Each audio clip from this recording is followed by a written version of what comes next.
Hello guys, this is Aritra back with a new video, and today my topic is about chemistry. I will cover the topic of atomic models. Okay, so I will cover this whole topic in 4 videos. Today is the first one. I tell you that there are mainly 4 atomic models. Okay, first one is the Thomson's atomic model, second is the Rutherford's atomic model, third is the Bohr's atomic model, and fourth is the Sommerfeld's atomic model. Okay, one more is also there, but it is not considered as an atomic model, that is the quantum theory of radiation. Okay, so in this first video we will cover the Thomson's atomic model and the Rutherford's alpha ray scattering experiment. The alpha ray scattering experiment of Rutherford is a part of Rutherford's atomic model only.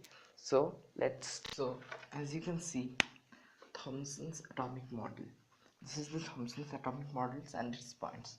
Okay, the first point: an atom contains negatively charged particles called electrons. Okay, so we concluded that the negatively charged particles are called electrons. First point. Okay, an atom contains negatively charged particles called electrons embedded uniformly throughout a thinly spread positively charged mass.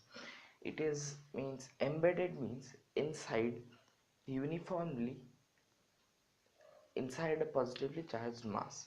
See this figure. These are the positive charges, the blank spaces, and these dots are the negative charged. So the positive charge, the negative charges are embedded within the positively charged. Okay, first point: since the atom is electrically neutral, neutral means it is not positively charged, rather negatively charged, it is neutral. Okay, the total negative charge of electrons is balanced by the total positive charge. Means the mass of electrons is equal to the mass of the positive charge, or rather saying mass, we can say the charge of negatively charged particles is equal to the charge of positively charged particles, so they cancel each other, which results in a neutral atom. Okay, this this atomic model is also called plum pudding model, apple pie model, watermelon model. It is most commonly known as watermelon model only because see, the seeds of watermelon are like this only. My drawing is not so fine, but it will work. See, these are the seeds and this is the remaining part. So this was the Thomson's atomic model. Now let's talk about its disadvantages, or what the things which it could not prove.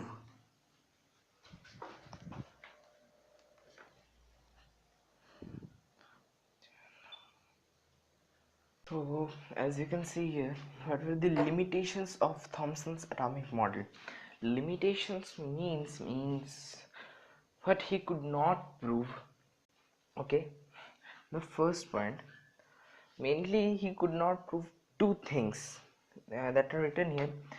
This was the diagram of Thomson's atomic model as we know.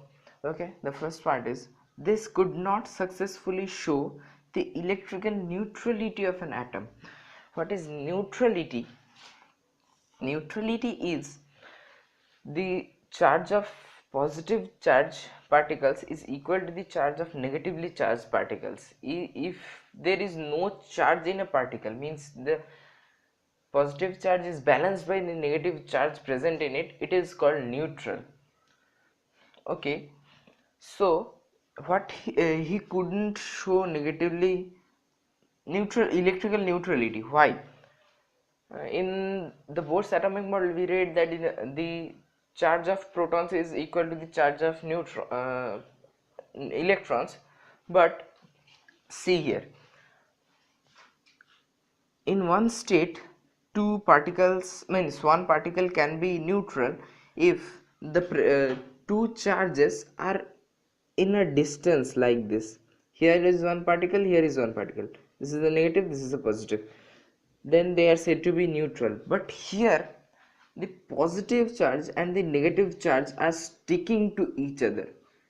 See, here also the positive is here and the negative is here. So this cannot be possible. The atom would fuse and this would not be neutral now. Okay, so this was one of his fault. The second is, it failed to explain how the positively charged particles are shielded from negatively charged particles.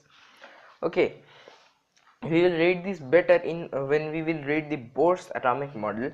I will tell you this in a short. See, mainly this would be the positive charge and there are orbits around, and the negatively charged particles surrounding the positively charged particles revolve around it.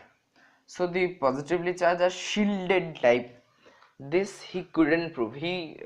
What he proved is this: there is a positive charge and negative charge are inside the positive charge. Okay, that is not the thing. This is the perfect diagram of the means recent atomic model, that is the Sommerfeld's atomic model. This is the positive charge, negative charges are revolving around it. Okay, so these were the limitations of Thomson's atomic model. So guys, as you can see here, Rutherford's alpha ray scatter, this is the alpha sign. Okay, so what he did is, he took a lead box. This is the lead box.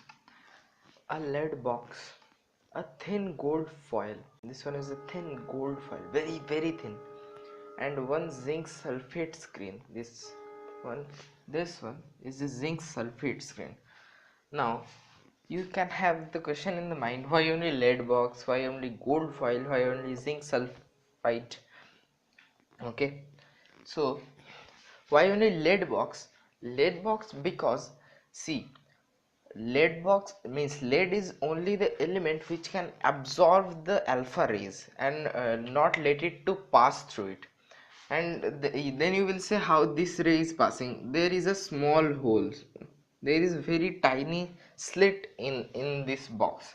That's why only one alpha ray can pass through it. Okay, why gold foil? Because gold is the most malleable metal, and this foil has to be very very very thin. Okay, why only zinc sulfide? Because when alpha ray falls on zinc sulfide, the zinc sulfide can detect the alpha rays. The portion on which the alpha rays falls, the portion becomes green temporarily, not permanently green. For some time it becomes fluorescent green. Okay, what happened is, he saw that he released the alpha rays. Maximum alpha rays went straight without anything. See, going, went straight. Releasing from here, went straight. Some rays deviated a little, went straight. This one, deviation, some deviation, some deviation. Okay, this ray, and this ray, a little deviation. And once one ray of 15,000 rays completely rebounded back, means went straight and came back straight. See, on the same line, went on and came back. Okay, the zoom diagram is this: maximum rays passed straight, some rays showed a little deviation, and some completely rebounded back. This is the first case, second case, and third case. Okay, so why this happened? The answer is here: observations and conclusions. Conclusion is the answer. Okay, what was the observation? Maximum rays passed straight away without any deflection. See, maximum rays passed away. Why? There is a very much empty space in an atom. So we concluded that in an atom there is presence of too much empty space. Okay, this was the first reason why the maximum rays passed completely straight away. Second observation was, some rays showed little deviation or large deviation or deflection, you can say. See, deviation, these two are little deviation and this is much more. Here also deviation. Okay, Why this happened? Presence of positive charge in the central part of atom. We know that in the central part of atom, that is the nucleus is positively charged. Okay, it contains neutrons plus protons in it. Neutrons is neutral and protons are the positively charged. Okay, and we also know that similar charges repel each other. I forgot to say that what is alpha ray. Alpha ray is means alpha is helium 2 plus. Okay, so helium 2 plus is also positively charged ion. Okay, and the central part of the atom is also positively charged. Okay, so positive charge and positive charge would repel each other. So for that they this repulsion they deviated a little. See, suppose, very good. Suppose this is the positive charge. One ray came here, and due to the repulsion, it wants to go back, but the ray also wants to go straight. That's why it deviates a little like this. Going like this, deviates. Okay, and the third observation was very few rays, one of 15,000 rays, completely rebounded back. Okay, what was the conclusion? Presence of solid and positively charged central part, that is the nucleus. Okay, so we came to know that nucleus is positively charged. For the repulsion they deviate a little. But if suppose this is the particle and the ray falls completely in the middle of this, completely in the center, so nucleus is the most tough part or the rigid part of an atom. When the ray falls means totally on the middle of the nucleus, it completely rebounds back because of the solid and also of the positive charge. Okay, so this was the Rutherford's alpha ray scattering experiment. Okay, if you like the video, please hit the like button and don't forget to subscribe my channel. Thank you.